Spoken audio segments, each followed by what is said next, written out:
was the defense that allowed them to go from a below 500 team to the NBA Finals.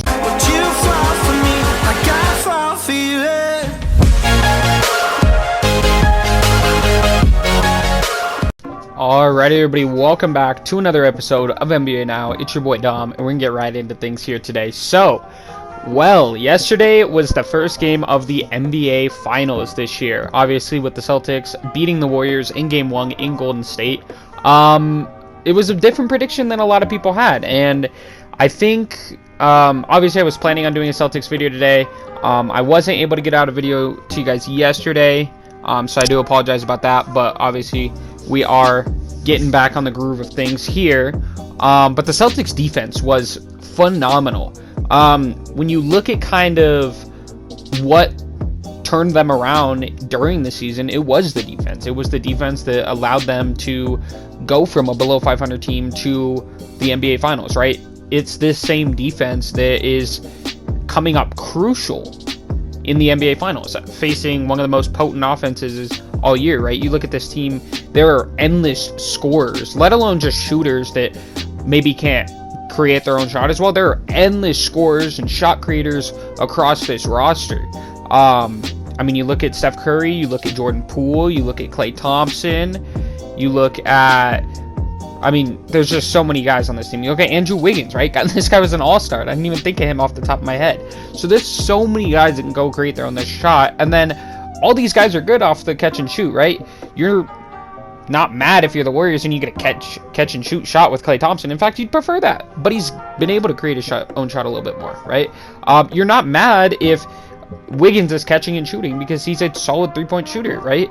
And then you have these guys on the bench like Iguodala, who's a veteran, been in the finals. You have Otto Porter, who is kind of able to do both, more at times, typically a catch and shoot guy for this team. And you weren't able to win. I mean, you had a historic first quarter from Steph Curry, a quarter where I think when I looked at it, because I was actually out, so I didn't catch the first quarter as well as I wanted to. Or really the first half. I watched more in the second half, which is where things really got interesting. But Steph Curry had a historic first quarter, right, where he puts up 21 points on 6 3-pointers, the most 3-pointers ever in a single quarter in NBA Finals history, and you were only up by 4. I mean, that showed to the Celtics game plan at the start of the game. They decided they were going to let Curry do what he wanted, but nobody else was going to get in a rhythm, which I think is something that is very interesting to look at, because a lot of times when you're looking at this Warriors team, they are often, you know, Steph Curry's an all-time player, right? So you want to stop him, but when you try to do that, you let all these other guys get involved, and then Curry, when you trying to scramble to figure out how to stop some of them, Curry's able to get himself going, and that's where you end up losing the game. So what they I think did that was super smart was just let Curry kind of get in the groove. It's something that you see teams have kind of tried to do against, or the opposite of what teams have kind of tried to do against LeBron, right? Because sometimes LeBron won't have the best teams in the finals, so it's like LeBron's gonna have to beat us, well, we're gonna key in on LeBron. Whereas Curry, he has such a strong team around him that they were like, okay, you're not going to beat us by yourself. And what happened was Curry was able to get into the groove to start things off, but once they started to switch things up and everything like that, he completely fell out of it. I mean, he hardly took any shots in the second quarter. Clearly was not, you know, trying to go for this explosive scoring performance, this maybe all-time scoring game. I mean, if you technically look at it, he's on pace for 84 points after the first quarter in a game, which would be one of the highest scoring games in NBA history, let alone be the highest scoring game in NBA Finals history. But we saw him significantly cool off in the second quarter, and though the Warriors were able to keep it close and take a large lead in the third quarter with their typical third quarter run, that Celtics defense then kind of came back, right? They changed some of their defensive coverages, and they were able to go on a 17-0 run to win the game, where I think you saw some of the grit and some of what's going to carry this series farther than all those scores that I listed. You saw the impact that Draymond has for the Warriors, but you saw that from Al Horford and Marcus Smart from the Boston Celtics. You saw this duo that was really able to work with all this switching defensively and everything like that and bring the most out of this defense while still allowing, your primary scorers, Jason Tatum and Jaylen Brown, to do their thing. And Tatum didn't have an explosive scoring game, right? He had 12 points, but he was able to get those 13 assists due to just the constant flow of the game and everything like that. And he took a backseat to Jaylen Brown in this game. And Al Horford obviously was amazing this whole game, and I think that was something that I was shocked that Western Conference teams didn't use as much against the Warriors, was the big man, right? The big thing about the Warriors all season has been, well, you have to play Draymond at center to have your best defensive center out there, and your best defensive center is 6'6". You don't want to play Draymond for forever stretches at center, hence Kevon Looney. But because Kevon Looney is, 6'8", 6'9", he's really more of like a 4 size, but he can't shoot, so he has to play the 5, right? Solid enough. No hate on Kevon Looney. He's a decent player. But when you're matching Kevon Looney up with Al Horford, when you're matching Kevon Looney up with even Robert Williams, you see how much those guys can take advantage of that. And it's shocking to me more that, other teams that they'd played prior didn't take more advantage of that. I think, the Mavericks didn't quite have the personnel to take advantage of it. And then obviously the Nuggets tried to take advantage of it having Jokic, but the deficiencies in perimeter help allowed for more trapping and stuff like that, and kind of singling out on Jokic. And so I don't know. I think it's interesting that you saw the Celtics take that approach in game 1. I would not expect Al Horford to go above 20 points in the next game. In fact, I would expect the Warriors to come out and have a statement game in their next game. They're not going to lose 2 at home. Obviously, my prediction for the series was Warriors in 6, and I still stand by that at this point. I think the Celtics will be able to get 1 more at home, potentially because they were able to steal this one at Golden State. There's a potential where they do push it to 7, in which I do believe Golden State would still win. But somebody that came out super big also for the Celtics that I wanted to shout out was Derrick White. Derrick White was the acquisition made midseason where everything turned around, right? Where this team came together, where it went from Ime Udoka was the wrong hire and he needs to be fired, to, oh wow, this team's really good. Oh wow, we're in the playoffs as a high seed. Oh, we're just rolling through some of the best talent in the league. Oh, now we're in the finals, right? So that whole turn came all around the time that they traded for Derrick White, which was really funny because I remember having this conversation with my buddy when that trade, a week after that trade went down, and I was like, oh, Derrick White is on the Celtics. I didn't even know that, right? He was a good player for the Spurs. Obviously, as a Nuggets fan, we saw him a lot in the playoffs. We saw the peak of Derrick White, really, in the playoffs, right? And so I knew what he was. I knew he was a good defender. I knew he was a hardworking guy that worked his way to the NBA. I knew he was going to fit in right with that grit mentality that a lot of these Celtics players have. You saw at the end of the Eastern Conference Finals where Jason Tatum and Jaylen Brown embraced each other, and we're talking about how people said we couldn't do it together, and we just did. Obviously, not having won the finals yet, but to make the finals, there's only 2 teams that do it every year, so that's a feat beyond its own for such a young duo, and a team that has had so much up and down this year, going from, like I said, even before the below 500 stuff. You had Marcus Smart coming out and saying, hey, these guys need to pass more. Well, in the playoffs and in the finals, you can see how those early turmoils turned into a more constructed team, and some of that did pay off. Tatum had 13 assists, so obviously he was passing more. But yeah, no, I think it was good turmoil at the start of the year with a new coach and kind of figuring each other all out again. Obviously bringing Al Horford back into the mix, which he seems to only play well for the Celtics. So shout out to Al Horford, man. He's had a career, that's for sure. So it's cool to see him kind of thrive in the finals as well. But back to Derrick White, like I was saying, I knew that he was a hard iron. Like I wanna make my own. I want to do what I can to help my team win. Obviously, he played for the Spurs, so I think that mentality fit in perfectly there. But his role was kind of lost at the Spurs, right? There was so many guards, and he was the oldest, and not quite the best, obviously, with DeJounte being there. So he was second or third best and the oldest, but still was one of their better players. So it was a whole weird thing going on. But I think with the emergence of Keldon Johnson and with DeJounte Murray, it allowed for Derrick White to kind of slip into into the shadows there in San Antonio, which is why I think I didn't even catch that trade, because obviously a lot was going on around the trade deadline, and so typically you're not going to see a San Antonio Spurs trade at the top of your feed, and that's exactly what happened. I think I was more focused on us getting Bryn Forbes as the Nuggets, and me being like, okay. I mean, I see exactly what he provides for the team. Is it exactly what we need? But probably not completely, but I get where we're going front office wise with this move and everything like that. And I just completely overlooked the Derrick White trade. So honestly, a fantastic trade for the Boston Celtics. Clearly has helped them get very far, and I don't think it's a terrible trade for the San Antonio Spurs. Again, I can't, because I didn't see the trade initially, and it was more of like, oh, Derrick White's on the Celtics, how did that happen? So it was more of like a quick look up that I don't remember the full details of. I probably should have looked up, but I do know Romeo Langford ended up over there, and finally the Celtics used him for something. And honestly, it was kind of a fleece by the Celtics, but it makes total sense, with his contract and everything like that. You were able to get a young player back for the San Antonio Spurs, clear up some money, and that makes perfect sense with him not having a large role in the team. So although in theory, when you look at like the exact value of what each team got, it's really a fleece for the Boston Celtics to get a really solid player on their team that's good defensively, good offensively, and doesn't have an ego next to their two stars, right? Kind of help fill that point guard position that they'd struggled all year long with.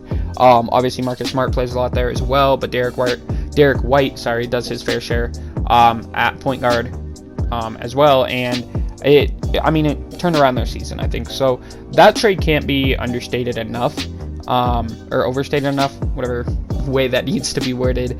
And yeah, I think coming into the playoffs, people that knew the Celtics turnaround, people that were looking at that, again, gonna pat myself on the back a little bit here. I was looking at it, obviously, with my last video on the Celtics and everything like that. And it was a main thing that was like, hey, this team can compete. But I don't think I realized how good their defense really was until the playoffs. I knew it was improved. I knew that they were a switching team. I knew they'd gotten their chemistry together. But still, because I viewed Tatum as a borderline top 10 player. I viewed Jaylen Brown a little bit below that. Not top 10 or anything like that, but like kind of a very solid tier 2 player.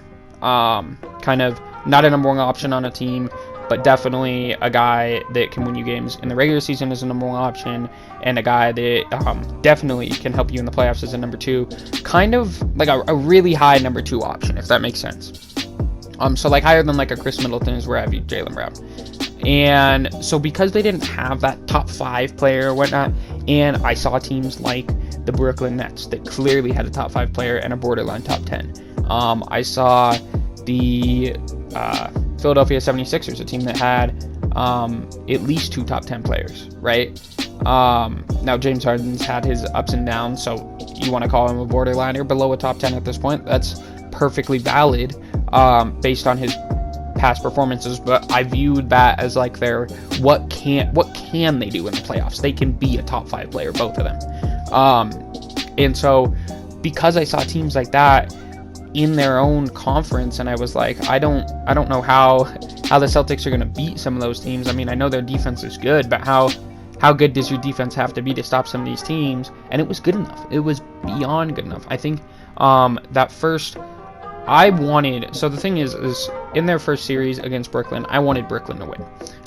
But I knew it was going to be the best series of the first round, and it wasn't. The Celtics mopped the floor with them. So that put so much, not confusion, but it put so much validity to their defense. And obviously Brooklyn has had its own issues all year long. But I don't think anybody saw what happened happening. And then obviously to go to Milwaukee, and I do think it is a different series if Chris Middleton is healthy the entire time. But to go to Milwaukee, statement, beat Giannis, the defending champions, in 7. Again, Giannis is one of those guys, clear top 5, with a number 2, with two number 2, number 3 options, whatever you want to call them, in Chris Middleton and Jrue Holiday. To do that in 7 games was a big feat, and I knew after that they were going to beat the Heat, although I didn't think the Heat would put up as much of a fight as they did. It's kind of one of those things. The Heat team intrigues me, and it's so cool to see a team that's not star-flooded compete in the playoffs. but sometimes they make a series boring. And I hate to say that because I know it's going to piss off some Heat fans, but they do. Sometimes they just make a series boring. I sometimes just don't care about watching Max Struss be your closer in a Game 7. You know what I mean? Who knows? Maybe he could have done it in an alternate universe. He didn't in this one, obviously. But it is some of that stuff where it's like, well, Jimmy Butler, where does he's one of those tough apples to kind of drop in your rankings or whatever. Again, I would say he's borderline top 10. Just due to his playoff success, especially recently as a number 1 in Miami. There's no reason that you can take that away from him. 1 game away from the finals this year, obviously making the finals in the bubble of playing against LeBron James there. He has to be in that conversation, if not top 10, right? But there's so much talent in the league, especially with more of these older guys staying around longer and longer. It makes it so difficult to make these lists without feeling like you're disrespecting players, because players are so close in talent, and there's such a flood of young talent and still veteran talent within the league that it's made the league amazing to watch, right? But it does feel like you can be disrespectful in those rankings. But I knew that the Celtics were going to win it. I mean, immediately amongst Miami advancing, I knew Miami wasn't beating the other 2 teams, even though they've had previous success against Giannis in the playoffs. And actually, I thought that Philly would have been the tougher matchup, but Miami made it a series, and I think that helped the Celtics going into the series because they probably had a similar inclination where they thought that it was going to be a little bit more of a pushover series for them. They were going to be able to kind of slide Miami to the side, having not as much elite talent. With as gritty as this team is, I do think because there are very good players on the Celtics team, there is a way to get an ego like that, especially after beating the defending champions. And so I don't think they looked at the series as easy or anything, but I think they looked at it as more winnable than the series that they had already won, and kind of followed the court of public opinion in that matter. And so I think that the toughness that the Heat pushed on them made that series matter more to them. And I think you saw that in the emotion after Game 7 and the celebration in Miami. And I also think it prepared them more for this Golden State series because Golden State is a team that everybody looked at as a team that, it was a question mark coming into the season. And then they were the 3rd seed, and there was talk about them making the finals. There was talk about a route opening up for them.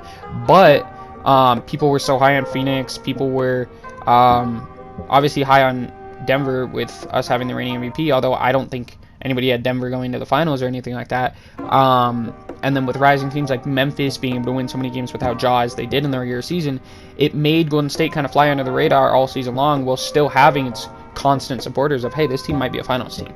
And I know they hadn't made the playoffs in a couple years, and I think that helped to do some of that. But for the Warriors to kind of have so much time off after the Dallas series and just be waiting for an opponent, I think it kept Boston in game shape. And so I think that's why we'll see the Warriors bounce back in Game 2 of the NBA Finals. But don't underestimate Boston for this series. Again, I think they have an opportunity to push it to 7. Who knows? They might be able to win it. I'm not counting any team out until the games have been played, obviously. But I am still sticking with my prediction of Warriors in 6. And maybe trying to lean a little bit to Warriors in 7, but I did make the prediction of Warriors in 6, and I'm going to stick by the Warriors winning at this point. So, yeah, I think the Celtics have had a fantastic run this year and deserve all the credit that they have. I do hope that at some point they get a finals victory. I think they are a very interesting team, and I mean, if not this year, win, right?